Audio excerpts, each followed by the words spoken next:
Itti fufa qabsoon qabsoo bilisummaa. Itti fufa qabsoon. Jirra jirtuu kabajamtootaa fi daawwattoota Caa Miidiyaa Neetworkii. Caa Miidiyaa Neetworkii warreen daawwachaa jirtan guyyaarraan tana haala irreecha biyya Ijiptii keessatti gaggeeffame irratti qopheeffanne qabna. Qophii kanarrattis gaa irreechi akkuma beekamu addunyaa maratti haala garagaraatiin kan kabajamu ta'a. Irreechi biyya teenya kan bara 2020 kan silaa haala ho'aadhaan eeggamaa ture haala ittiin eeggame san hin geenye. Hanqatee ture sababni isaattis mootummaa gabroonfataan kun uummata keenya bittinneessuu fi akkuma jaamesanitti uummata barbaadan son qofa irreecha irratti hirmaachisuudhaan uummata Oromoo mufii guddaa keessa galchee jira. Uummanni Oromoottis waan kana waan dhiisuu hin dandeenyeef aadaa isaarraa waan fagaachuu hin dandeenyeef naannoo jiranii fi akkasumatti illee mana isaaniitti irreecha kana dabarsanii jiru. Baqattoonni biyyoota garaagaraa keessa jiran ammoo irreecha kana naannooma bishaan jiruu fi malkaan jirutti deemuudhaan waan waaqeffatanii jiran. Kanarratti biyya Ijiptii Kaayiroo keessatti baqattoonni Oromoo biyya kana jiraatan hara mormor gubbaa dhaquudhaan irreecha kana haala addateen gaggeeffachaa oolanii jiru. Irreechi haala ho'aadhaan biyya kana keessatti kabajamuu isaatiif kana bira gammachuu guddaa fi galateeffannaa guddaa akka qabantu dubbatamaa jira. Kanarratti waa'illee kiyya Bareentoo Abdii waan qopheeffate qaba. Isa daawwanne walitti kan deemnu ta'a. Akkam jirtan hordoftootaa fi daawwattoota keenyaa warra sagalee keenya dhaggeeffachaa jirtan bakka jirtanitti nageenya keenya sinaa dhaggeessuun jecha akkuma wal fakkaatuun gaa haaluma baratameen ayyaana irreechaa biyya magaalaa Kaayiroo keessatti paarkii Alaazaar jedhamutti gaggeeffamaa ture. Akkasumas waa'illee keenya gaa ayyaana kabajaa kan ture Obsaa Ridwaanis ayyaanicha irratti hirmaatee qooda irraa fudhatee jira. Akkasumas toora bilbila irratti argama. Haya Obsaa olmayni ayyaana irreechaa magaalaa Kaayiroo keessatti paarkii Alaazaaritti gaggeeffame maal fakkaatame maal irraa hubatte maal taajabde jirra?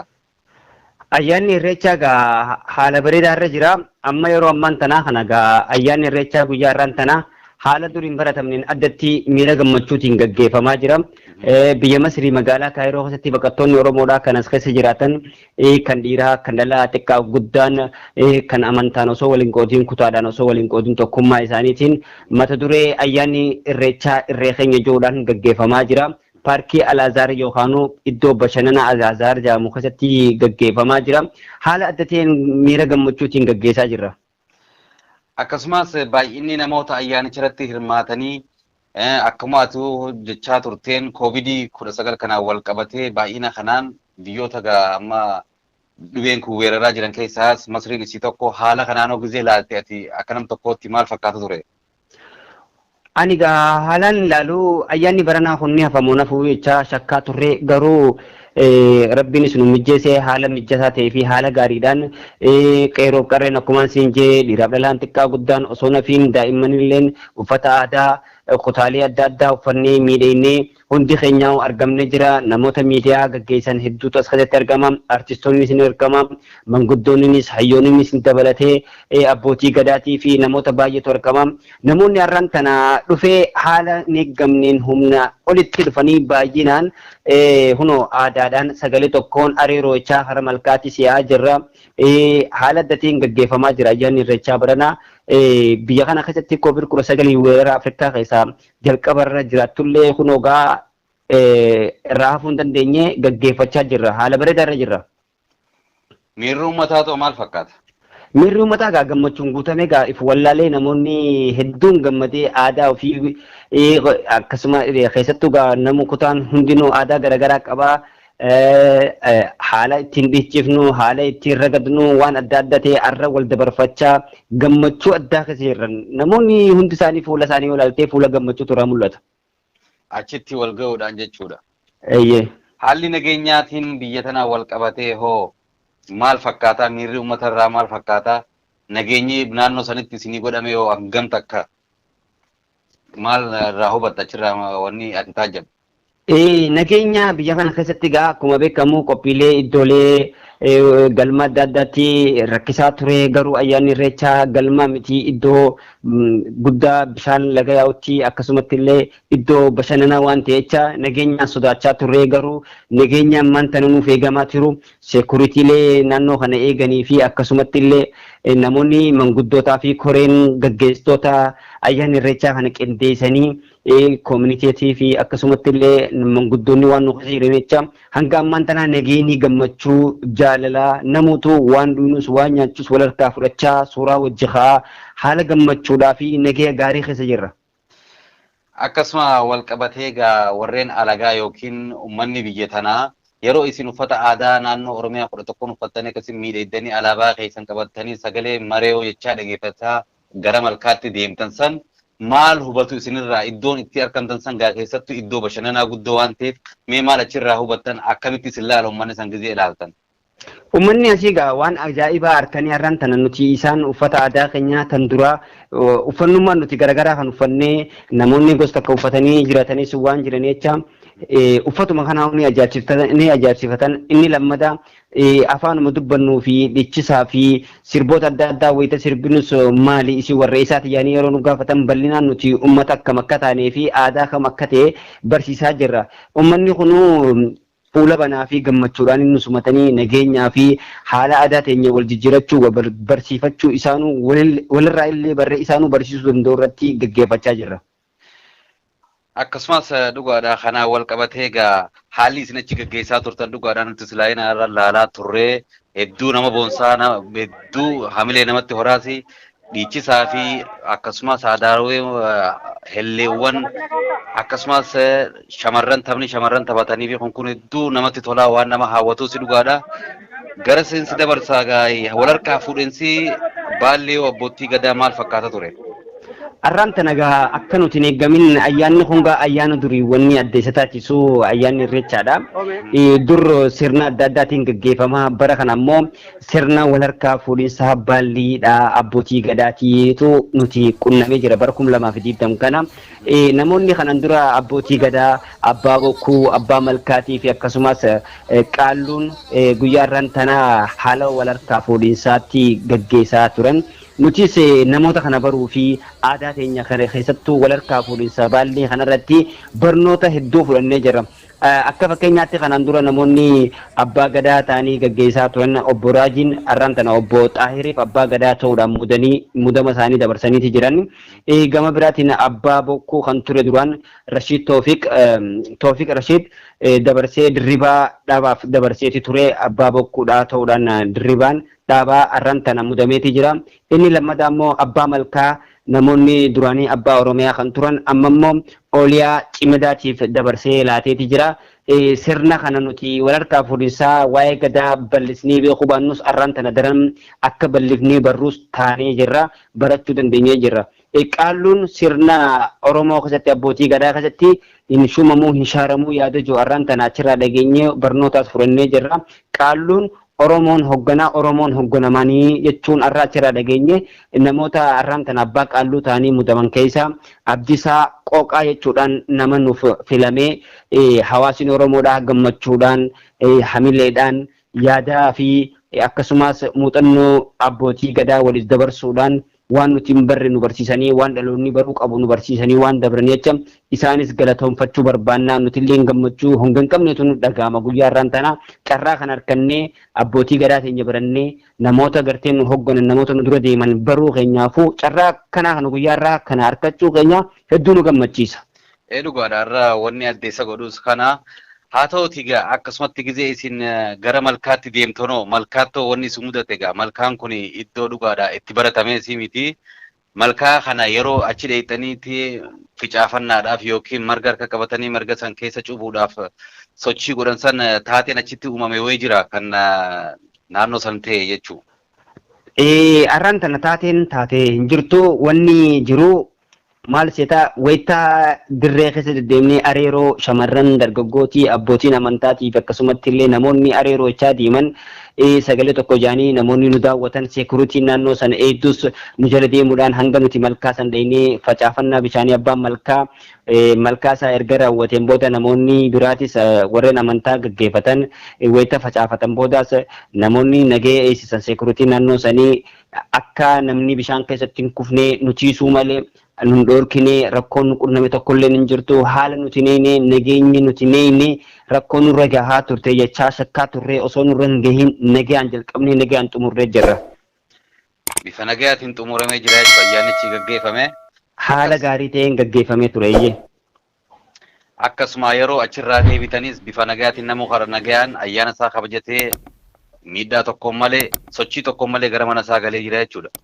Erga mirkaa raawwanneen booda baalli sirna baalliidhaa wal harkaa fuudhuun erga raawwatamee booda gorsa abbootii gadaatii fi koominitiilee afuran as keessa jirtu tan biyya Masirii uummata Oromootiif bakka buutee hojjettu yaada isaanii nuuf dabarsanii bakka bu'ootaa fi dura bu'oonni achirratti argaman yaada isaanii nuuf qoodanii Oromoonni akka wal jaalatu tokkummaa akka cimsuu namoonni akka wal quba qabaatu karaalee itti hojjetamuu danda'u rakkoo saba keenyaa rakkoo uummata Oromoo furuu danda'u irratti yaada nuuf qoodanii turanii gama biraatiin dargaggoo fi manguddoonni ni dhiichisan manguddoonni keenya nu eebbisan shamarran keenya illee adda addaa taphatan sirbaan bashannanaan dabarsaa ture guyyaa irraan tana.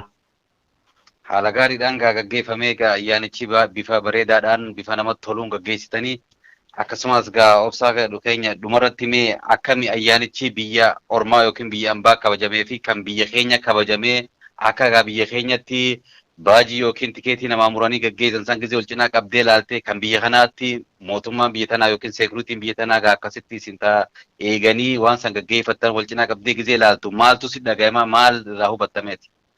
Ani akka kootitti carraa kan harkannee guyyaa sana achitti argamuun guyyaaf akka nama tokkotti gammachuun dhaga'ama garuu akka nama Oromoo tokkotti biyya ambaa keessa namni jiru namni biyya ambaa warri abbaa biyyaa tahan asitti mirga keenya nu eeganii nu cinaa deemanii nu tajaajilanii nageenya keenya nu tiisanii akka nuti sirnaan ayyaana kana gaggeeffamu nu cinaa hoggaa dhaabbatan hoggaan harkuu gammachuun dhaga'ama garuu ammoo nooti ummanni Oromoodhaa kan biyya keessa jiru biyyuma isaa keessatti ayyaana isaa gaggeeffachuu dhabuun qaama mootummaa qofaan gaggeeffamee namoonni Oromoodhaa kan abbootii amantaatii fi namoonni Oromoodhaa miira gammachuu ayyaana kanaan tokkummaa Oromoodhaa mul'isuudhaaf aadaa fi ummataaf barsiisuudhaaf wayita ayyaana waggaa keessaa dhufu kana achirra wal hirmaachisuudhaaf wal arkuudhaaf wal baruudhaaf achi dhufan dhorkamuu isaanii san hoggaa agarraa turree hoggaa dhagaa turree hedduun gaddaa garuu guyyaa irraan tanaa gadda san kanarraa haqee gammachuu guyyaa irraan tanaati mootummaan biyya keenya akka hin qabne